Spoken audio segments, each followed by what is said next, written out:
لگور چافدریا آبوریا آلوز، اوکراینا زیده تریشه سادش دخلودان جیهان برهم تینید. جبر وی که اگر شرط نابرا اوکراینا و روسیا دا دروز ببید، دی کاریگری سرانسر جیهان هبید.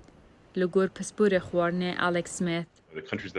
ولاتی که هری زیده پشت به گنم اوکراینیا دباسید لبنان بود. 5 سادی دهاتا گنم وان تستالا 2020 دا جه اوکراینیای دهات. لیبیا و یمن هجماره که بربچاو هبو. لی او هر سه لیوی داویه راستی نکوکین مزن هات. نهاب راستی او سردری دگل بلندبونا بهای خارن و روشین خرابین نبونا اولهی خارن دیگن.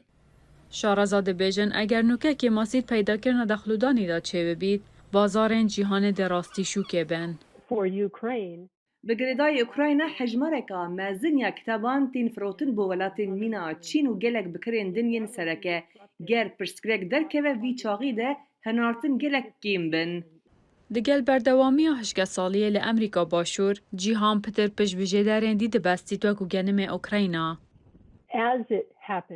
وکی که نکه رود ده برهمنرین دنین مزن امریکای باشور، برزیلیا و آرژانتینن او در رفشکی هشگه سالی ده در باست بن جبر ویه که دوان مهین بهید ده دنگاسی دواری دخلودان ده درکوه.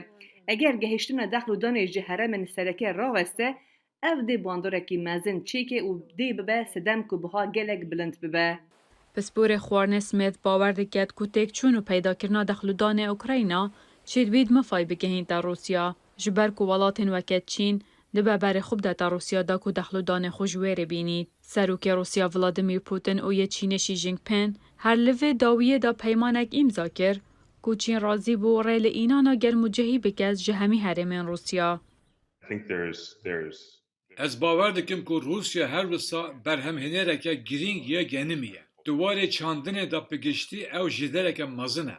از بیشم که وی بگومان شیانین تجیکرنا وان که ماسیان های ینگو چه دبن جب هاوچونا روسیا و اوکراینیای پیدا دبن. شروع و کار هیوید گن که تک چون ده پیدا کرنا دخلودانی دا درست نبید. گان شیده بیتا قیرانکا خوارنه چید بید نبتنه لوی هرمه لیل همی هرمان.